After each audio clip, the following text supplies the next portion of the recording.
Hello, beautiful souls. Okay, so today is Wednesday, April 8th, and a shout out to my dad in heaven. This was his birthday. So it just so happens my mom and I are headed out on a little few day getaway, and we're going to go spend some time in nature and just explore this beautiful world that we live in while we can. But it's funny because I was trying to get out of the house today. You just have one of those days where nothing quite ends up going the way that you think it will. You know, all best laid plans and intentions, but in the reality, you know, something else happens and you're left to change your plans. This message of flexibility and, I'm going to say, rigidity as the seemingly opposite, always comes in this time of year for me. At least it has for like the last 3 or 4 years of embracing flexibility, you know, and being able to, you know, not get so frustrated when things don't go as planned. I mean, I get why humans make plans. It makes sense. But also, if in that moment things need to adjust, be open to adjusting. This morning, so many things happened, and I'm like 50 minutes later than I intended to leave the house. But what do you do, man? What do you do? I'm still headed out, and we're still going to be early into the area where we are checking in. So anyway, you know, everything is so intense right now. If you could take a moment and just breathe, check in with myself, and be like, how's everything going today? How am I doing? And not the perfunctory, fine, everything's fine. No, this is like maybe even a quick body scan. And some people might not know what that is, but just, you know, you can start at your toes and just feel in, is there density anywhere in your body? And if so, where? And if you feel it, if you sense it even, just take a breath straight into that density, and then on the exhale, push that density out.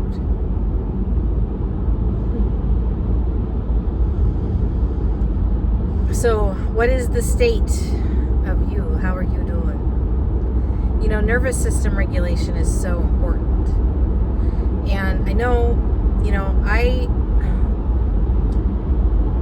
kind of have alluded to this, but I haven't really gone into it in depth, and I probably will at some point. But, you know, I was married for just shy of 20 years. And I would say the first 10 years of our relationship was pretty good. We were very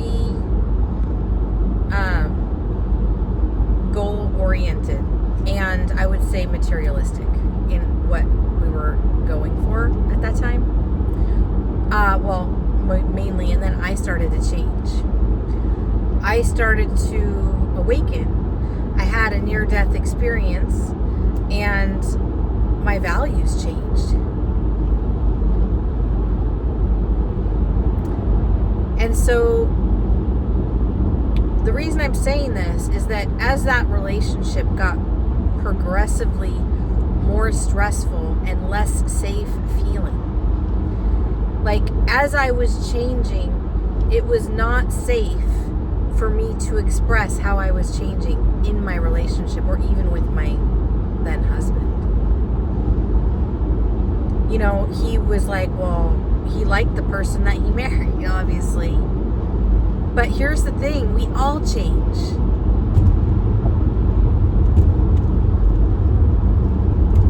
And so I find myself wondering, can I embrace the change that is happening within me? And then have that reflected back to me by the people outside of me.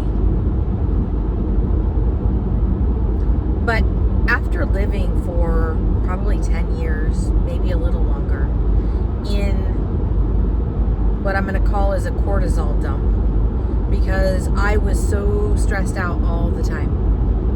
And I didn't even really realize I was in an abusive relationship. I'm going to say toxic, whatever. Who cares about the definition? What was interesting to me is that I never saw it for myself. That's the reason I talk about it so much, is because I literally did not see. I thought I had a great relationship. We were successful. We had kids. We were, part of a community with the kids at school. We were doing things. We were traveling. But the day-to-day was very hard. It all fell on me, which was fine. I'm staying at home. But, I know I've heard some people talk about the mental load. That's a real thing. The mental load that moms carry. But then to be put down, like I wasn't contributing, that I wasn't doing enough, everything wasn't perfect enough, and I know now that that's projection, but in the moment of it, I thought it was something that was wrong with me. I wasn't giving enough, I wasn't doing enough, I wasn't, and I was not enough. Reinforced over and over and over in that relationship. To the point where I figured there was something wrong with me. And I was trying to compensate, trying to make up for my supposed lack. My heart rate was always over 100. And it wasn't until I started seeing a counselor to try to fix myself, to make myself more perfect, whatever, to fix my inadequacies was really what it was. That when my counselor asked me to check my heart rate, I was shocked. And then he asked me to continue to check it like every hour.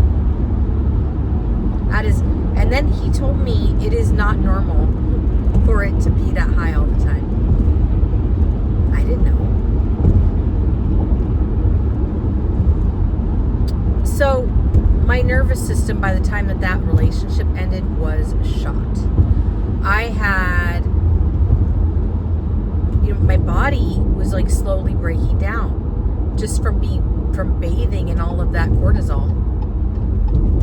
I had inflammation. I had like recurrent ear infections. I'm not listening to my own intuition telling me to get the F out. I was just trying to make it work. I'm one of those people, those Leos, love us. We commit to something and we are loyal. We take our loyalty sometimes a little too far.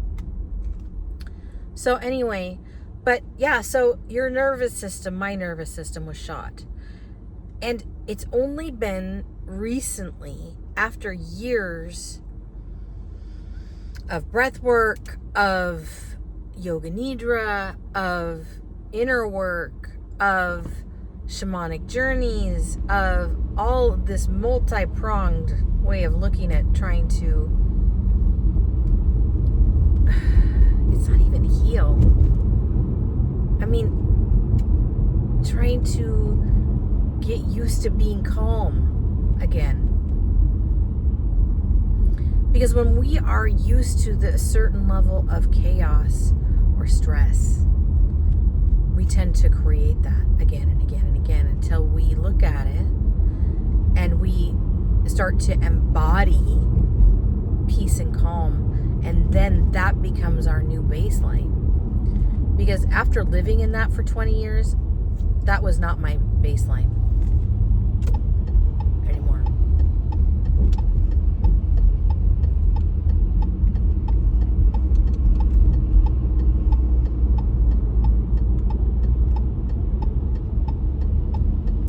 So I've just been noticing that